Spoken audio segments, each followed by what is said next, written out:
Everyone, welcome back to CyberSecurityTV. So let's continue discussion about our compliance SOC 2. So one of the biggest misconception about the SOC 2 is that you need dozens and dozens of controls before you are ready for an audit. Yes, we do need a lot of controls, but if you look at that mountain of controls, yeah, it seems a lot. But if you break it down in a small manageable milestones, it is not. So in fact, most successful startup pass the SOC 2 by using relatively small number of core controls. And in this video, we'll walk you through controls that matters the most, and I'll also explain why. So what is a control? In a simple definition, a control is simply a safeguard designed to reduce the risk. All these compliance, be it SOC 2, ISO, are all risk-based frameworks. So you identify a risk and then you design the control to reduce the risk or mitigate the risk, and then you keep your environment secure. The example of these controls are, let's say you have multi-factor authentication, which will reduce the account compromise risk. Nowadays we are enforcing passkeys. Then we have backups to reduce any data loss risk.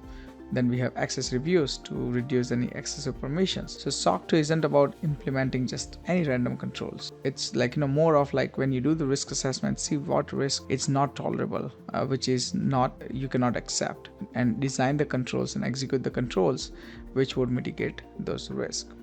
Alright, start with the first category we have is the identity and access management. So this is the most important category because in any organization, and especially smaller and enterprises, this is the common risk. You have probably in a small organization, the risk is you have small number of members have admin access everywhere. In a large enterprises, the access control becomes critical, right? So here you can think about the control designing such as multi-factor authentication, your role-based access control. Usually you define who needs access to what, and then you design controls accordingly.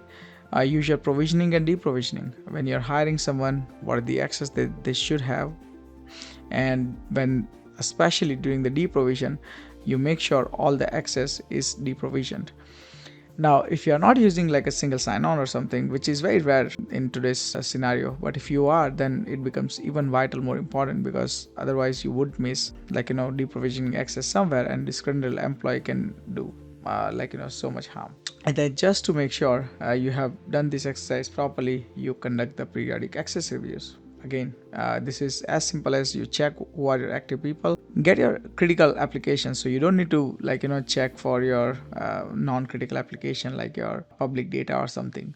You only have to focus on critical, like your cloud infrastructure, your code repositories, your databases, right? So these are some critical. So see who has access to what, and make sure that aligns with your expectations. Sometimes you temporarily grant someone access to something and then you forget to remove.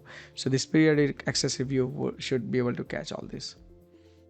Alright, so next one is the infrastructure endpoint controls. And this is again very critical because especially more on the smaller startups, because you are not most of the employees are bring your own device, and this company devices should have security monitoring and protection, right? You could use some sort of MDM. You should have some sort of vulnerability management, patch management, logging and monitoring. So vulnerability is more about identifying the vulnerabilities in your infrastructure and also your employee laptops. Believe it or not, lately whatever the incident that we have been seeing is because the laptops or endpoints been infected with malware, ransomware, right? And then using that, attacker is able to gain access to certain application or execute something or leak some data. So managing vulnerability and patches on endpoint as well as infrastructure becomes very, very critical. And this is actually going to improve the security rather than a headache of doing it just because of SOC 2. And then logging and monitoring, this is relevant because if and when the incident happens, you need to have these logs to investigate what all systems have been compromised, what are under still what systems are under still attack, and then how do you avoid this in the future. Next set of control is the governance, and this is more, I wouldn't call completely theoretical controls, but still somewhat theoretical. So one is risk assessment. As I said, the SOC 2 framework is risk-based framework, so you have to put effort to identify your risk register, inventory all the risk, And the best way to think about it doing the risk assessment exercise is ask each individual, or at least the key SMEs in your subject matter expert or stakeholder in your organization, and ask them, tell us the 5 risks which could keep you up at night in your department. And then you wouldn't even realize, but you would have some good number of risks. And then as a company, you would understand, okay, these are the risks. How do we prevent this or avoid it? Then security awareness training. The reason this is very critical, because even in the modern era, employees remain one of the biggest attack surface, and especially in the AI deepfake, right? Make the people aware about how to react to some of the phishing emails, simulated emails, etc. Then incident response. Let's say you get into the incident, you realize your infrastructure is compromised or your endpoint is compromised. How do you respond to it? And document the procedure, but also exercise once in a year. And then vendor management or supplier management, right? This is very critical. The reason being is most of the hacks these days happens because of the integration to various vendors. Like your AWS is integrated with Wiz is integrated with this, and then your Google Workspace uses this extension. And there's so many integrations. If one of those integration compromises or key compromises, it just breaks up the entire authentication system. Alright, and then we have the data protection category, the last one. So backup, like I said, backup helps you prevent any data loss.